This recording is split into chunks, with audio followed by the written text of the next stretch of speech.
Boa noite, pessoal. Tudo bem? Como é que vocês estão? Eu estou puta porque eu terminei de gravar esse vídeo inteiro e aí eu descobri que eu estava gravando sem som. Excelente, Mardia, muito bom. Alunos, prestem atenção no que vocês estão fazendo, não sejam como a professora de vocês. E aí eu vou ter que gravar esta porra toda de novo, são 8h03 da noite. Mas eu estou fazendo com todo amor e carinho do meu coração. Mentira, tô fazendo mesmo. Senão eu ia jogar essa porra pra lá, né? Mas, enfim, gente. Sem mais delongas, vamos lá. Hoje vai ser uma aula, assim, bem longa. Que, na verdade, vai ser dividida em duas partes, tão longa que é. Porque a gente vai falar sobre ligações interatômicas. E aí, isso leva à polaridade das ligações. E aí, isso leva à geometria... Isso leva à geometria molecular. E aí isso leva à polaridade das moléculas. E isso são muitas coisas, então não dá pra falar em tudo num vídeo só. Até dá, mas ia dar, sei lá, 1h30. Então, nessa primeira parte, a gente vai falar só sobre as ligações interatômicas, beleza? Ou seja, ligações interatômicas, ligações entre átomos, beleza? Uma coisa importante, não esquece de deixar o like logo agora, porque me ajuda muito na divulgação do canal. Não esquece de se inscrever, de compartilhar com seus amigos vestibulandos, porque a gente tá aí, né, com 30 inscritos mais ou menos. Esse mês a gente pode fechar com 50, o que vocês acham? Enfim, vamos lá, gente. Vem aqui, cano. Por que não quer passar? Passou. Ó, vocês estão vendo que tá tudo riscado já, né, porque eu já gravei o vídeo.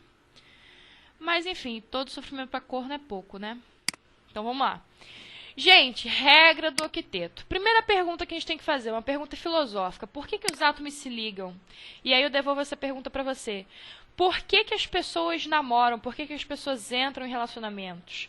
Para se fuder, né? Mas, assim, vamos imaginar um mundo ideal em que as pessoas não traem, que as pessoas têm responsabilidade afetiva, né?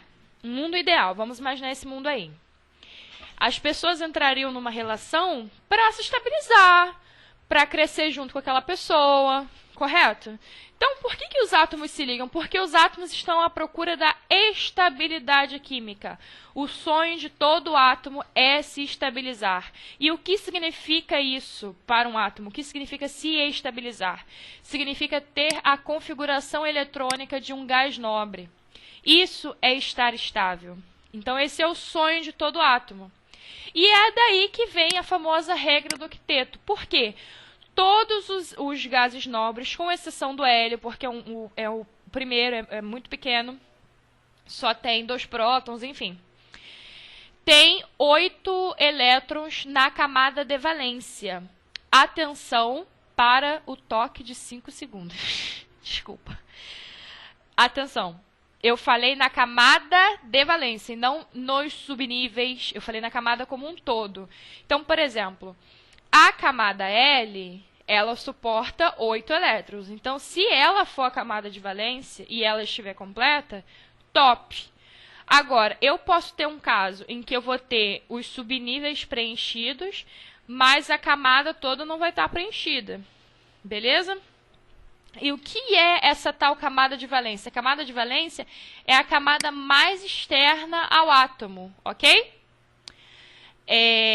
Tudo isso está escrito aqui, né? Enfim. E aí, se você for fazer química, engenharia química ou algo relacionado, você vê que a regra do octeto é uma mentira. É uma mentira, tá? Mas a gente ensina isso no ensino médio, eu não sei porquê, eu não sei quem inventou, cai no vestibular, então eu estou ensinando. Mas eu não gosto de mentir, então eu estou falando aqui pra você que é uma mentira, que na verdade é a exceção do octeto. Poucos átomos seguem isso. Mas para o ensino médio, para o Enem, para o UERJ, regra do octeto. Ok? Então, qual o sonho de todo átomo? Ter 8 elétrons na última camada do átomo, na camada de valência.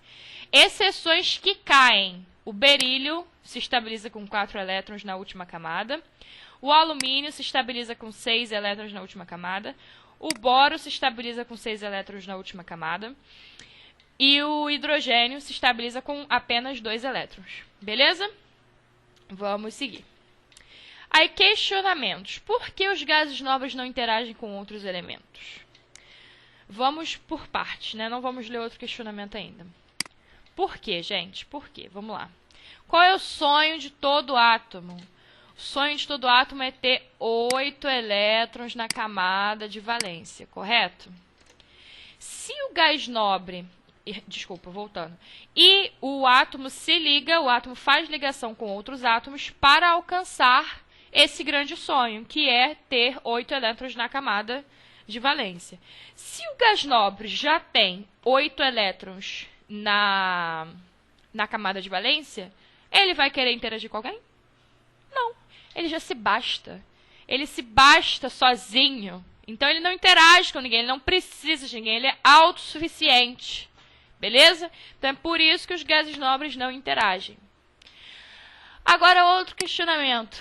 Outra camada da eletrosfera, fora a camada de valência, poderia participar das ligações químicas? E aí a gente fica aqui, né, tipo, meu Deus, quantas perguntas! Aí vamos voltar para essa representação aqui. Por exemplo, esse átomo é um átomo pequeno, ele só tem 2 camadas. Aqui eu tenho a camada K e aqui eu tenho a camada L. A camada K poderia participar da ligação química? Te dou 5 segundos para pensar. Pô, se na edição eu conseguir colocar o toque dos 5 segundos agora vai ser magnífico, mas eu não vou conseguir. Não pode. Por quê? A gente viu na aula de modelos atômicos que esse modelo aqui é o modelo de Rutherford Bohr, que estabeleceu ordens concêntricas para os elétrons, e que para esse elétron sair dessa camada, pular para essa camada mais externa, ele precisa ser excitado, ele precisa receber energia, um pacote de energia chamado quanta, correto? Se você não viu essa aula, pause essa e vai ver a outra e depois volta para cá. E aí, mas ele não vai ficar aqui para sempre, ele vai perder essa energia. E aí ele vai voltar para cá. E ele vai liberar a luz na forma de fóton. Então, é por isso que os elétrons da camada K, ou enfim, de qualquer camada que não seja a camada de valência, não podem participar da ligação química. Somente esses elétrons aqui, os elétrons mais externos, estão disponíveis. Beleza? É só pensar, você consegue dar Você consegue abraçar o seu intestino, abraçar o intestino de alguém? Não, você só consegue abraçar com a mão, né? Que são coisas assim externas, ok? Então, seguindo. Primeiro tipo de ligação, a famosa ligação iônica. A ligação iônica é aquela em que a gente tem transferência definitiva de elétrons. E quando eu digo definitiva, eu quero dizer definitiva. Ou seja, eu vou formar íons, ok? Lembrando que eu tenho 2 tipos de íon. Eu tenho cátion, que é carregado positivamente, e eu tenho o ânion, que é carregado negativamente. Consequentemente, é uma ligação polar, porque vai ter polos. O que isso quer dizer? Eu não peguei aqui, mas se a gente tivesse um mapa eletrostático do cloreto de sódio, por exemplo, você vai ver que seria uma coisa tipo isso aqui. Ficou parecendo uma sinapse, mas enfim. O que isso aqui quer dizer? Isso aqui quer dizer que quase todos os elétrons da molécula estão concentrados aqui no cloro, porque o cloro é bem mais eletronegativo do que o sódio. Como a gente pode representar isso mais facilmente? NaCl e um vetor para cá. Beleza? E você está representando que os elétrons vão ficar mais para lá. Ok? E a ligação é formada por atração eletrostática entre os átomos. Então, lembra quando você viu lá em física, lei de Coulomb, F igual a K vezes Q sobre D ao quadrado? É exatamente isso que está acontecendo aqui. A gente tem uma matéria só na faculdade para estudar só isso, só ligação iônica, de tão incrível que é. Eu amo essa matéria, amo. Enfim, gostaria de poder dar com mais detalhes no ensino médio. E ocorre entre elementos com altíssima diferença de eletronegatividade. Mas, Márdia, o que é alto para mim pode não ser alto para você? O que é alto? Alto, esse é um número chave. Ó, 17. Qual é o número que você não vai apertar na urna em 2022? 17, 1,7. Você tem que gravar esse número, ok? Então, se a diferença de eletronegatividade entre os átomos envolvidos na ligação, por exemplo, aqui o sódio e aqui o cloro, for maior que 1,7, eu considero essa ligação como iônica. Se a diferença for menor que 1,7, considera essa ligação como covalente. Ligação covalente não quer dizer que que é uma ligação apolar, ok? Nós vamos ver isso quando a gente falar de ligação covalente. E a ligação iônica ocorre entre quem? Ocorre entre metal e metal e entre metal e hidrogênio. Por quê? Porque são elementos. O metal ele é bem positivo, ele é eletropositivo, ele quer perder elétrons. E o ametal é eletronegativo. Então, aqui a diferença de eletronegatividade vai ser maior que 1,7. E o mesmo aqui para o metal e hidrogênio. E é a ligação química mais forte que existe. Aí, isso aqui não se fala no ensino médio, esse conceito de retículo cristalino, mas eu gostaria de trazer para cá para explicar essas características que caem no vestibular, que são cobradas, e eu acho que é a maneira mais fácil de explicar, porque não é tão complicado assim.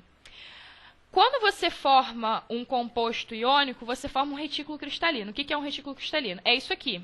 Isso aqui seria o retículo cristalino do NaCl. Aqui, ó, você pode identificar que esse átomo maior é quem? É o sódio. Por quê? Porque ele é eletropositivo, então ele tem um raio grande, porque ele quer perder esse elétron que está sobrando lá na última camada. E aqui eu tenho o cloro, que é pequenininho, eletronegativo. Ok? Então, eu vou formar essa estrutura praticamente perfeita, qual é o nome disso aqui? Cubo perfeito, né? Então, isso explica, você só olhando para isso aqui, você acha que isso aqui vai ser sólido, líquido ou gasoso? Vai ser sólido, né? Então, os compostos são sólidos à temperatura ambiente, isso se deve à formação do retículo cristalino, à força das ligações iônicas. Eles possuem altíssimos pontos de fusão e ebulição, justamente porque você teria que desfazer o retículo cristalino para você fundir ou para você ebulir esse material. E, porra, é muita energia, mas põe energia nisso. E eles são bons condutores de eletricidade quando em solução ou quando fundidos. Por quê, professora? Mas por quê? Vamos lá, gente. O que é corrente elétrica? A definição física é o fluxo ordenado de elétrons. Mentiram para você, porque corrente elétrica não é só o fluxo de elétrons. É fluxo, assim, no fio, tá? Não mentiram totalmente para você, não. No fio da casa e tal, é só de elétrons mesmo. Mas, enfim, é o fluxo ordenado de cargas, ok? Cargas. E eu tenho o NaCl. Se eu colocar em água, vai ocorrer uma dissociação e aí eu vou ter o Na+, e o Cl-. Eu vou ter o cloreto e o sódio. Sódio mais. Então, eu vou ter cargas no meio. Então, se eu colocar ali um troço de eletricidade, vai sim... Como é que se fala, meu Deus? Vai conduzir eletricidade, entendeu? Porque vai ter carga livre no meio, ok? E aí, o que acontece? Por que vai colocar... Porque você tem que aplicar uma DDP. Se você aplicar uma DDP, uma diferença de potencial entre um ponto e outro, você vai fazer com que essas cargas se ordenem e aí vai ter corrente elétrica, ok? E como ocorre a tal da ligação iônica? Eu tenho um átomo com um elétron sobrando, por exemplo, o sódio, e eu tenho um átomo que precisa de um elétron para ficar estável. É a união perfeita, não é? Então, esse elétron aqui, que ele não quer estar aqui, esse átomo não quer esse elétron, ele vai migrar para esse outro átomo aqui que precisa desse elétron para ficar estável. E aí, observe, isso é muito importante. Esse átomo ele vai ficar positivo. Positivo, por isso que a gente coloca o mais em cima. Atenção, muita atenção. Esse mais não quer dizer que, pelo contrário, não quer dizer que esse átomo ganhou um elétron. Não, ele perdeu, por isso ele está positivo. O elétron é uma carga negativa, lembre-se disso. E esse aqui, por sua vez, ele ganhou um elétron, correto? Então, ele vai ficar negativo, ok? Ele está negativo porque ele ganhou um elétron. E aí, agora eu tenho dois pontos, digamos assim. Né? Nesse modelo, a gente considera os átomos como pontos, esferas, enfim. Perfeitas. Uma positiva e uma negativa, o que vai acontecer? Atração. Ok? Sigamos. Aqui a gente vai fazer alguns exemplos para eu mostrar uma coisa para vocês. dê a fórmula dos compostos iônicos formados por Na mais Cl. Esse aqui eu já usei na aula toda, é o cloreto de sódio, a fórmula é essa. Mas eu quero chegar num ponto. Vamos aqui. Alumínio mais oxigênio. Agora, a gente vai usar a tabela periódica. Eu quero manter? Quero manter. Tabela periódica. Eu queria riscar. Vamos ver se eu consigo fazer aqui uma rataria. Pode ser aqui mesmo. Não. Não dá. Tá. Esquece. O oxigênio, isso é importante, gente. O número atômico dele é 8. O número atômico se dá de acordo com o número de prótons. O número de prótons é a identidade daquele átomo, beleza? Então, se um átomo ele tem 13 prótons, ele é o alumínio. Ok? Se um átomo tem 50 prótons, ele é o estônio. O número de prótons é a identidade do átomo, portanto, é o número atômico dele. Ok? E aqui na tabela periódica, no estado fundamental, que a gente chama, o número de prótons é sempre igual ao número de elétrons. Por quê? Porque no estado fundamental, o átomo é neutro. Beleza? Então, eu posso afirmar que um átomo de oxigênio sozinho, flutuando aí no universo, se ele tem 8 prótons e 8 elétrons. Beleza? Isso é importante, professora? Por quê? Você já vai entender. Vamos fazer a distribuição eletrônica aqui do oxigênio, aqui no cantinho, tá? 8. Então, 1s2... 2s2, 2p4. Muito bom. Atenção que eu tenho que olhar para a camada toda. Essa aqui é a camada toda, certo? Quantos elétrons tem essa camada? 4 mais 2, 6. Ou seja, o sonho do oxigênio, pensa comigo, o sonho do oxigênio é ter 8 elétrons nessa camada toda aqui. Então, ele quer ganhar quantos elétrons? 2. Ele quer ganhar ou ele quer perder elétrons? Ganhar. Então, ele vai ficar negativo ou positivo? Negativo. Então, eu sei que o oxigênio ele quer ficar assim, ó. Menos 2. Ok? Agora, vamos ver o alumínio. Alumínio é 13 que eu falei, não é? 13. Manter. Alumínio 13. Não se percam nas contas.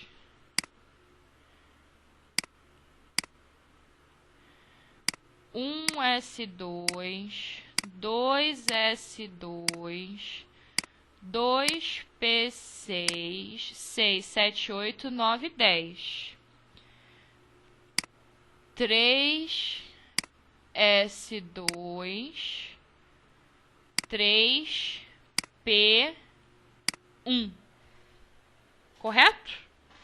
6, 7, 8, 9, 10, 11, 12, 13, 14... Oi? 6, 7, 8, 9, 10, 11, 12, 13. 6, 7, 8, 9, 10, 11, 12, 13. Correto. Aí você deve pensar assim, professora, estou olhando aqui para a última camada. Ele tem somente 3 elétrons. Então, ele quer ganhar 5 elétrons para ficar com 8 na última camada de valência, correto? Faz sentido o seu pensamento. Mas pensa comigo. O que é mais fácil? É mais 5, 6, 7, 8, tá certo. O que é mais fácil? Você ganhar 5 elétrons ou você perder 3? E essa camada aqui já está completinha. Você perder essa camada aqui, ó. É mais fácil perder 3, não é? É bem mais fácil. Os metais, eles querem perder elétrons. É mais fácil para eles. E os ametais, eles querem ganhar elétrons. É mais fácil para eles. Então, a gente concluiu que o alumínio ele quer perder 3 elétrons. Perder vai ficar com sinal aqui positivo ou negativo? Positivo. Positivo. Então, agora a gente vai achar a fórmula do composto iônico. Regra do X da Xuxa. Ok? Eu juro por Deus que eu aprendi assim. Aqui não tem um 2? O 2 vai para cá. Isso quer dizer que eu vou precisar de 2 átomos de alumínio. Aqui não tem um 3? O 3 vai para cá. Isso quer dizer que eu vou precisar de 3 átomos de 3 átomos de oxigênio para fazer essa molécula para todo mundo ficar estável. Beleza? Então essa é a resposta aqui dessa questão aqui. OK? Sucesso? Essa aqui deixa para casa, porque eu não quero que esse vídeo fique muito longo. E eu só vou dar um detalhe aqui, ó. Na verdade, essa molécula, como ela seria? Ela seria o Na, ele quer perder 1, mais o SO4 menos 2. Isso aqui é um íon que ele é relativamente estável. Entende? Existem íons compostos, digamos assim, íons que são feitos por dois ou até 3 átomos. Aí, como seria isso aqui? De novo, regra do X da Xuxa. Aqui é 1, certo? Então, 1 e estaria multiplicando todo mundo, tá? Não só o oxigênio, todo mundo. Mas como é só 1, eu não preciso colocar. E o 2, ele vai estar multiplicando aqui a quantidade de sódios, eu queria falar NAs. Vai ficar Na2SO4, sulfato de Na. Qual é o nome disso, meu Deus? Sódio. Beleza? Vamos seguir, então. Ligação covalente, minha gente. Na ligação covalente, a gente não tem a doação de elétrons, a gente tem um compartilhamento de elétrons. É uma coisa bem comunista, entendeu? É tipo assim,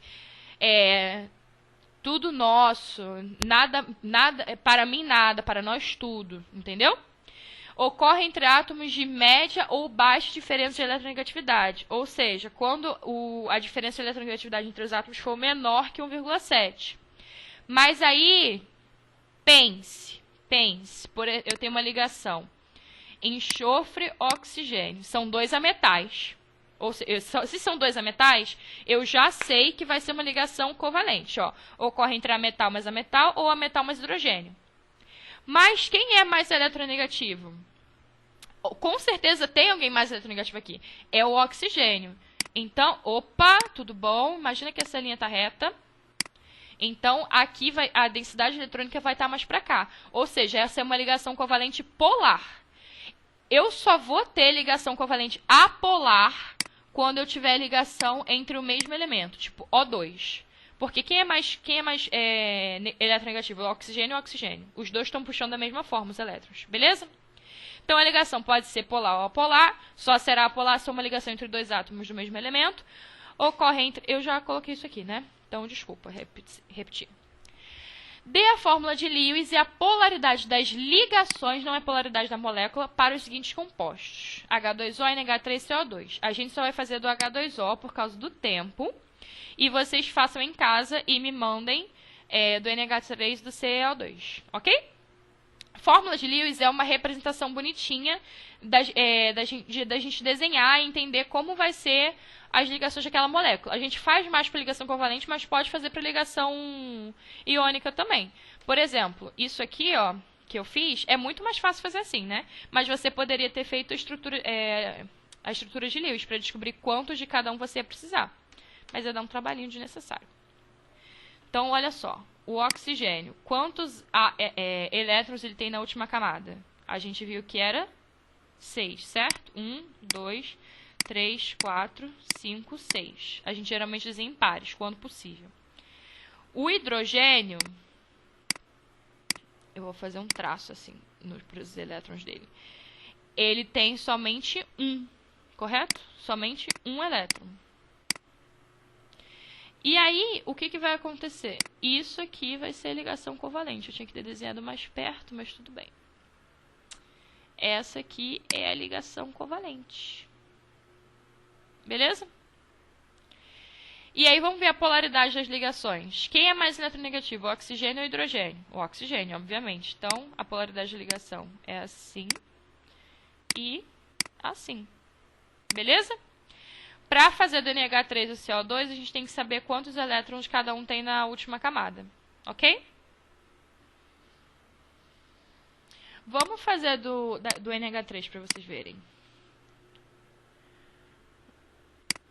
Ó, o nitrogênio, nossa, é 7. Então, 1S2, 2S2, 2P3, né?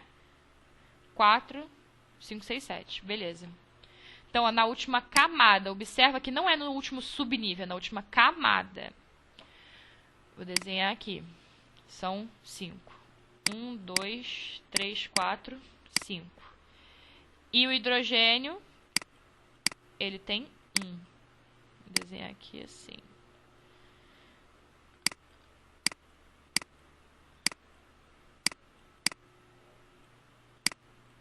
E aí aqui a gente faz a ligação. Ok? Qual é a polaridade da ligação? Todas são em direção ao nitrogênio, porque o nitrogênio é mais eletronegativo. Beleza? Vai ser o mesmo para os dois, para os outros dois restantes.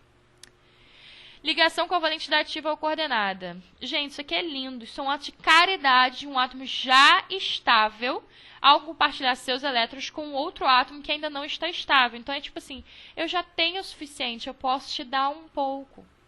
Só mais um detalhe importante, ó, isso aqui é muito importante, tá? Somente elementos a partir do terceiro período, tivemos aulas de tabela periódica, podem fazer esse ato caridoso, pois possuem orbitais vazios, realizando expansão da camada de valência. Isso aqui são termos técnicos assim que eu coloquei, nem sei porquê, é porque eu gosto de explicar a fundo, sabe? Mas esse vídeo já está com 26 minutos. Mas, basicamente, a partir do terceiro período, os elementos químicos, eles têm espaços vazios na eletrosfera que podem ser ocupados, entende? Então, por isso, eles podem compartilhar com outro elétron, com outro átomo elétrons, e aí eles vão acabar recebendo esses elétrons, entendeu? Ah, uma coisa importante que eu não falei. Esse elétron aqui, agora que já teve a ligação, esse elétron aqui, ele é do hidrogênio? Não. Esse elétron é do hidrogênio e do oxigênio, porque é compartilhamento de elétrons, ok? Então, vamos ver um exemplo aqui, ó. Ó, vamos contar quantos elétrons tem o enxofre. 1, 2, 3, 4, 5, 6, 7, 8. O enxofre já está estável. Mas olha esse pobre oxigênio. 1, 2, 3, 4, 5, 6. Ele não está estável. Aí, o que esse enxofre faz? Ele faz uma dupla aqui. Ok? Sempre quando a ligação covalente dativa a gente representa por seta. E aí, ele estabiliza o oxigênio. Repare que o enxofre já estava estável. Beleza? Mas ele faz isso para estabilizar o oxigênio, porque ele não vai ter prejuízo fazendo isso, justamente porque ele pode realizar esse processo de expansão da camada de valência. E para finalizar, gente, ligação metálica é a mais difícil de todas, mas no ensino médio é a menos falada, acho que justamente por isso. Então, os metais liberam os seus elétrons mais externos, formando uma estrutura conhecida como mar de elétrons. É por isso que o meu nome no Instagram é mar de elétrons. Você já me segue no Instagram? Vai lá me seguir. Mas, sério, mar de elétrons. Ou seja, os elétrons ficam soltos, literalmente soltos. E os cátions, eles estão mergulhados nesse mar de elétrons. E a estrutura é estável devido às cargas opostas. Então, por exemplo, eu tenho vários átomos aqui de, sei lá, eu tenho uma pastilha de sódio. Então, eu tenho sódio, sódio, sódio, sódio, sódio, sódio, sódio, sódio. E todos os átomos de sódio vão soltar seus elétrons e eles vão ficar por aqui. Entende? E aí a estrutura toda fica estável porque tem o positivo com o negativo para meio que se atrair e estabilizar a estrutura toda. E aí eles são excelentes condutores de eletricidade devido aos elétrons livres, né? Porque, de novo, se eu colocar uma diferença, se eu estabelecer uma diferença de potencial aqui, eu não lembro qual é o símbolo de diferença de potencial, mas enfim, se eu estabelecer uma diferença de potencial aqui, eu vou ordenar esses elétrons e vai ter um fluxo da onde tem maior potencial para onde tem menor potencial. Beleza? E é isso. Na próxima aula a gente vai ver geometria molecular e polaridade. Espero muito que vocês tenham gostado dessa aula. Não esquece de curtir, compartilhar e se inscrever no canal. Beijo!